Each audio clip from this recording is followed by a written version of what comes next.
बुद्ध की एक प्रेरक कहानी। Motivational story in Hindi. ऐसी अनगिनत कहानियां हैं जो हमें प्रेरित करती हैं और हमें जीवन का पाठ पढ़ाती हैं।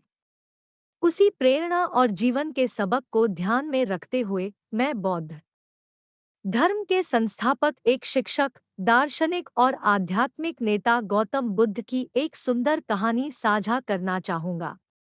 कथा कुछ इस प्रकार है। इससे पहले कि अगर आप इस चैनल पर नए हैं तो चैनल को सब्सक्राइब करें और बेल आइकन को पेश करें। Motivational story in Hindi. Gautam Buddha people के पेड़ के नीचे लोगों को संबोधित करते थे और एक भिखारी पूरे दिन यह सब देखता रहता था।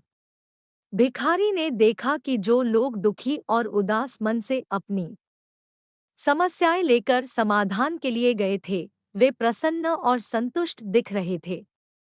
एक दिन वह बुद्ध के पास पहुंचा, श्रद्धा से प्रणाम किया और जानने की इच्छा व्यक्त की, कुछ लोग अमीर क्यों हैं और कुछ गरीब क्यों हैं।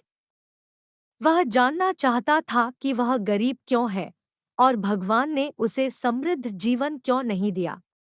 बुद्ध उसकी बात बहुत धैर्य से सुन रहे थे और उत्तर दिया, तुम गरीब हो क्योंकि तुमने कभी किसी को कुछ नहीं दिया। ये बातें सुनकर भिखारी बोला, हे प्रभु, मैं बहुत गरीब हूँ।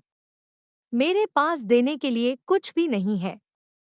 मैं इस राज्य के कुछ दयालु लोगों द्वारा प्राप्त भिक्षा पर भोजन करता हूँ। बुद्ध मुस्कुराए और बोले, भगवान ने तुम्हें इतनी सुंदर मुस्कान दी है जिससे तुम दूसरों को मुस्कुरा सकते हो।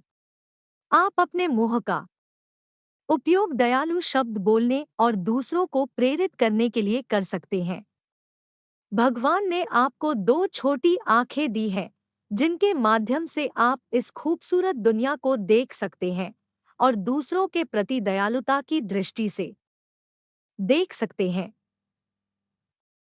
आप अपने हाथों का उपयोग दूसरों की मदद के लिए कर सकते हैं।